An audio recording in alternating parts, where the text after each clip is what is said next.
Salam sejahtera, salam persekutuan dalam kasih Tuhan Yesus Kristus bagi Bapak Ibu, saudara-saudara yang kami kasihi dimanapun saudara berada. Saya Pendeta Walman Tobing dari Pekanbaru Riau, melalui kesempatan yang berbahagia ini kembali akan menyampaikan kebenaran firman Tuhan tentang pengajaran mempelai Alkitabiah. Sekalipun hanya melalui rekaman suara, namun saya yakin tidak akan mengurangi semangat kita, sukacita kita untuk tetap mengikuti, mendengarkan, memperhatikan kebenaran-kebenaran firman Tuhan yang kami sampaikan melalui channel NCM ini. Dan kami juga menyampaikan dan menayangkan ayat-ayat di layar media ini untuk membantu saudara-saudara dalam memahami, mengerti, serta meyakini bahwa apa yang kami sampaikan melalui channel ini adalah benar-benar berasal dari Alkitab. Saudara-saudara yang dikasihi oleh Tuhan, dalam kesempatan ini kami akan menyampaikan kelanjutan dari kebenaran firman Tuhan tentang pengajaran mempelai Alkitabiah. Pada seri yang pertama, saya sudah menyampaikan bahwa pengajaran mempelai Alkitabiah ini adalah kebutuhan setiap orang yang sudah menerima berita tentang keselamatan atau berita Injil tentang keselamatan. Kelanjutan daripada menerima berita Injil tentang keselamatan adalah diajar atau menerima pengajaran. Melalui pengajaran mempelai Alkitabiah, kita akan bertumbuh secara dewasa penuh di dalam Kristus, dan kita juga akan mengenal Tuhan dengan benar, dan kita akan memiliki hubungan yang sangat dekat dengan Tuhan Yesus Kristus, bagaikan hubungan suami dengan istri, namun dalam pengertian yang rohaniah. Saudara-saudara yang dikasihi oleh Tuhan, dalam kesempatan ini atau pada seri yang kedua ini, saya akan menyampaikan bahwa pengajaran mempelai Alkitabiah bagaikan pelita yang bercahaya di tempat yang gelap.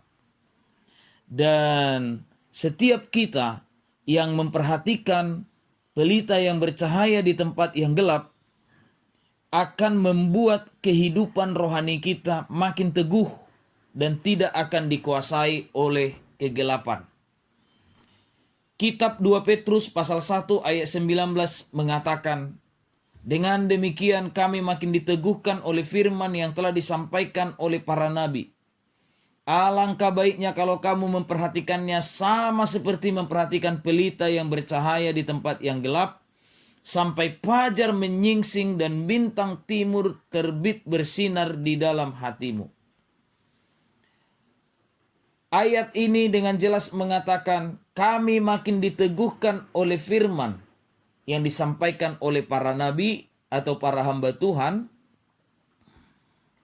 dan kepada kita dinasehatkan alangkah baiknya kalau kita memperhatikan firman Tuhan yang disampaikan oleh para hamba Tuhan, memperhatikannya sama seperti memperhatikan pelita yang bercahaya di tempat yang gelap. Mengapa kita harus memperhatikan firman Tuhan seperti memperhatikan pelita yang bercahaya? Tentu jawabannya adalah supaya kehidupan rohani kita makin teguh di dalam Tuhan, dan supaya kekristenan kita tidak dikuasai oleh kegelapan atau berjalan dalam kegelapan. Sebab Tuhan Yesus berkata dalam Yohanes pasal 12 ayat 35, "Hanya sedikit waktu lagi terang ada di antara kamu. Selama terang itu ada padamu, percayalah kepadanya supaya kegelapan jangan menguasai kamu. Barang siapa berjalan dalam kegelapan, ia tidak tahu kemana ia pergi." Berbicara tentang kegelapan, ini menunjuk keberadaan dunia ini. Dunia ini dikuasai oleh dosa dan kejahatan. Dan dunia ini penuh dengan kegelapan dan kekelaman. Firman Tuhan berkata dalam Yesaya pasal 60 ayat 2, sebab sesungguhnya kegelapan menutupi bumi dan kekelaman menutupi bangsa-bangsa. Tetapi terang Tuhan terbit atasmu dan kemuliaannya menjadi nyata atasmu. Kita sadari bahwa saat ini dunia dikuasai oleh kegelapan dan bangsa-bangsa ditutupi oleh kekelaman. Karena itulah sebagai umat Tuhan kita harus sungguh-sungguh memperhatikan kebenaran firman Tuhan bagaikan memperhatikan pelita yang bercahaya di tempat yang gelap agar kehidupan kita tidak dikuasai oleh kegelapan dunia ini. Dengan kata lain, kita sangat membutuhkan terang Tuhan, pelita yang bercahaya ini. Kalau kita berbicara tentang pelita yang bercahaya, maka kita memperhatikan ayat firman Tuhan yang berkata dalam Mazmur 119 ayat 105 yang mengatakan, firman-Mu itu pelita bagi kakiku dan terang bagi jalanku. Bagi kita, umat Tuhan, supaya firman Tuhan ini benar-benar kita rasakan menjadi terang di dalam kehidupan kita, bagaikan pelita yang bercahaya bagi kita, maka firman Tuhan ini harus kita terima dalam bentuk firman yang diajarkan atau firman pengajaran. Karena kita Amsal mengatakan pasal 6 ayat 23, karena perintah itu pelita dan ajaran itu cahaya dan teguran yang mendidik itu jalan kehidupan. Melalui ayat ini kita dapat mengerti bahwa pelita yang bercahaya itu adalah firman Tuhan yang diajarkan atau firman pengajaran. Firman pengajaran inilah yang sangat kita butuhkan supaya kehidupan kita tidak dikuasai oleh kegelapan, kejahatan, dan dosa. Dengan kata lain, supaya kita memiliki keselamatan dan kelepasan yang pasti dari Tuhan, maka kita harus selalu memperhatikan firman Tuhan, suara Tuhan, yaitu pengajaran yang benar, yang alkitabiah, yang berasal dari Tuhan. Kitab Yesaya pasal 51 ayat 4 dan 5 mengatakan, perhatikanlah suaraku, hai bangsa-bangsa, dan pasanglah telinga kepadaku, hai suku-suku bangsa, sebab pengajaran akan keluar daripadaku, dan hukumku sebagai terang untuk bangsa-bangsa. Dalam sekejap mata, keselamatan yang daripadaku akan dekat, kelepasan yang kuberikan akan tiba. Saudara-saudara yang dikasihi oleh Tuhan, ayat firman Tuhan ini jelas mengajarkan kepada kita supaya kita memperhatikan suara Tuhan, dan suara Tuhan itu adalah pengajaran Tuhan. Atau dengan kata lain, firman pengajaran yang di dalamnya ada terang yang dari Tuhan. Dan oleh firman pengajaran ini, kita akan dibawa kepada keselamatan dan kelepasan yang dari Tuhan. Demikian juga dikatakan dalam kitab Yesaya pasal 42 ayat 21. Tuhan telah berkenan demi penyelamatannya untuk memberi pengajarannya yang besar dan mulia. Oleh sebab itulah sebagai hamba Tuhan, kembali saya mengajak Bapak Ibu saudara-saudara yang kami kasih di dalam Tuhan untuk membuka hati menerima kebenaran firman pengajaran ini, supaya kita memperoleh keselamatan dan kelepasan yang dari Tuhan. Bahkan kita sudah diyakinkan bahwa firman pengajaran ini benar-benar tertulis di dalam Alkitab atau benar-benar perkataan dari Allah. Itu sebabnya tidak ada alasan bagi kita untuk menolak firman pengajaran ini. Sebab kalau kita menolak firman pengajaran ini, maka sama dengan kita menolak keselamatan dan kelepasan yang daripada Tuhan. Rasul Paulus berkata dalam 2 Korintus pasalnya yang keempat ayat 3-4, Dia menyampaikan jika Injil yang kami beritakan masih tertutup juga, maka ia tertutup untuk mereka yang akan binasa. Yaitu orang-orang yang tidak percaya, yang pikirannya telah dibutakan oleh ilah zaman ini. Sehingga mereka tidak dapat melihat cahaya Injil tentang kemuliaan Kristus yang adalah gambaran Allah. Saudara-saudara yang dikasihi oleh Tuhan, kata lain daripada firman pengajaran atau pelita yang bercahaya ini adalah Injil tentang kemuliaan Kristus. Atau sebenarnya kalau kita simpulkan secara lengkap, maka firman pengajaran yang bagaikan pelita yang bercahaya ini disebut dengan pengajaran mempelai Alkitabiah. Kata pengajaran kita sudah diyakinkan melalui penjelasan yang sudah kami sampaikan tadi. Sekarang kami akan jelaskan tentang kata mempelai. Kenapa disebut pengajaran mempelai? Kata mempelai berbicara tentang mempelai, tentu itu berbicara suatu hubungan yang sangat dekat, yaitu hubungan suami dengan istri. Atau hubungan antara kepala dengan tubuh. Firman Tuhan berkata bahwa kepala adalah suami mempelai pria dan tubuh adalah istri mempelai wanita atau mempelai perempuan. Kitab Efesus pasal 5 ayat 22 sampai 23 mengatakan, "Hai istri, tunduklah kepada suamimu seperti kepada Tuhan. Karena suami adalah kepala istri sama seperti Kristus adalah kepala jemaat. Dialah yang menyelamatkan tubuh." Di ayat 28 sampai ayat 30 dikatakan, "Demikian juga suami harus mengasihi istrinya sama seperti mengasihi tubuhnya sendiri.